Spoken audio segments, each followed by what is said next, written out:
अपनी नियुक्ति के लिए कई वर्षों से चक्कर लगा रहे अनुकंपा आश्रितों ने उप विकास आयुक्त की वादाखिलाफी के खिलाफ मोर्चा खोल दिया है। उनका कहना है कि उप विकास आयुक्त ने उन्हें आश्वस्त किया था कि उनकी नियुक्ति जल्द ही हो जाएगी। उनसे यह भी बताया गया था कि कई जिलों में अनुकंपा आश्रितों की नियुक्ति हो रही है।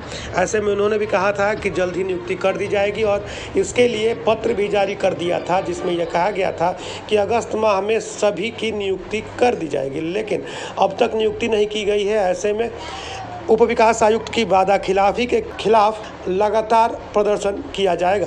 अनुकंपा आश्रितों ने कहा कि फिलहाल एक रोड मार्च निकालकर जिला पदाधिकारी को ज्ञापन सौंपते हुए यह मांग की जा रही है कि वह उनकी अनुकंपा आधारित नौकरी को जल्द से जल्द प्रदान करें, अन्यथा आंदोलन को और भी तेज किया जाएगा। अनुकंपा आश्रितों ने कहा कि अन्य जिलों में आश्रितों की नियुक्ति हुई है, लेकिन पता नहीं क्यों बक्सर जिले में अब शिक्षा विभाग से मार्गदर्शन मांगे जाने की बात कहते हुए उन्हें दौड़ाया जा रहा है।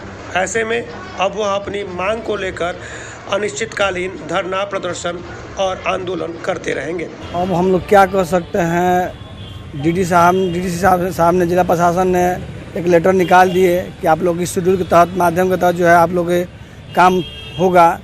जब हम लोग 2 तारीख को पहुँचे वहाँ जो था हम लोग का काउंसलिंग के लिए, तो जो है बोले कि अभी जो है इसमें दिक्कत है कि ऊपर से रोक लगा था, बाकी अब क्लियर हो गया है। नियमावली 23 भी आ गया है ना। हाँ, रुका हुआ था तो अब क्लियर हो गया है। अब आप लोग बहाली होगी। तो हम लोग बोले कि सर आज 2 तारीख है, आप निकाले थे तो आज कर दीजिए। तो नहीं, आप लोग एक सप्ताह मिनिमम एक सप्ताह रुकिए, आप लोग का काम हो जाएगा। अब उसी में जो है ये मार्गदर्शन मांगे हुए हैं। आज मांगे हुए 1 महीना हो गया, पर हम लोग आज तक जो है मार्गदर्शन का कोई जवाब नहीं मिला। अब हम लोग के लिए जो है मार्गदर्शन के लिए रुके हुए हैं बहाली कि आएगा तभी करेंगे। इसमें हम लोग पता किए तो वहाँ से पता चला कि मार्गदर्शन का तो कोई इसमें कोई एथी नहीं है, मांगना ही नहीं है। ये तो बहाली करना है अनुकंपा का, ये होना चाहिए। और हम लोग नहीं हुआ तो आज हम लोग जो है रैली मार्च के लिए अपना जो है विवश होकर रैली मार्च के लिए निकले हुए हैं। हम लोग बहुत माने दिक्कत है, हम लोग आर्थिक स्थिति से तंग हो चुके हैं। हम लोग का माँ चाहे जो भी है इलाज कराने में, चाहे दवाई दारू बहुत दिक्कत हो रहा है। हम लोग हर तरह से परेशानी को झेल रहे हैं।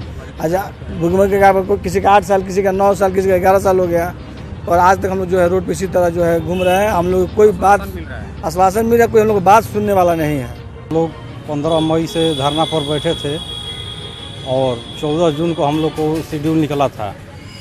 इसके बाद हम लोग 2 तारीख को जब काउंसलिंग पर गए तो डीडी साहब बोले कि अभी कुछ दुविधा है, इसके बाद माने हम समझ लेते हैं शिक्षा विभाग से, इसके बाद कोई कार्रवाई आगे होगा। और फिर जब हम लोग नियुक्ति 7 अगस्त को था, जब हम लोग 7 अगस्त को गए तो बोले कि मार्गदर्शन मांगा गया है पटना से, आने के बाद ही नियुक्ति होगा। लेकिन 1 माह बीत गया, अभी तक कोई निष्कर्ष नहीं निकला। और ये मामला डीएम सर के भी संज्ञान में था, वो भी इस मामले को जानते हैं। और उनके सामने, उनकी आंखों के सामने हम लोगों के साथ बहुत नाइंसाफ़ी हो रहा है और अन्याय हो रहा है। इसलिए ये मैं डीएम साहब से भी कहना चाहता हूँ कि सर आप हम लोगों के साथ न्याय कीजिए, क्योंकि हम लोगों का आर्थिक स्थिति एकदम ख़राब हो चुका है और हम लोग बहुत गरीबी से जूझ रहे हैं। हम लोग असहाय और गरीब परिवार से हैं। इसलिए मैं डीएम साहब से हाथ जोड़कर अनुरोध करना चाहता हूँ कि आप हम लोगों को जल्द से जल्द न्याय दिलाइए।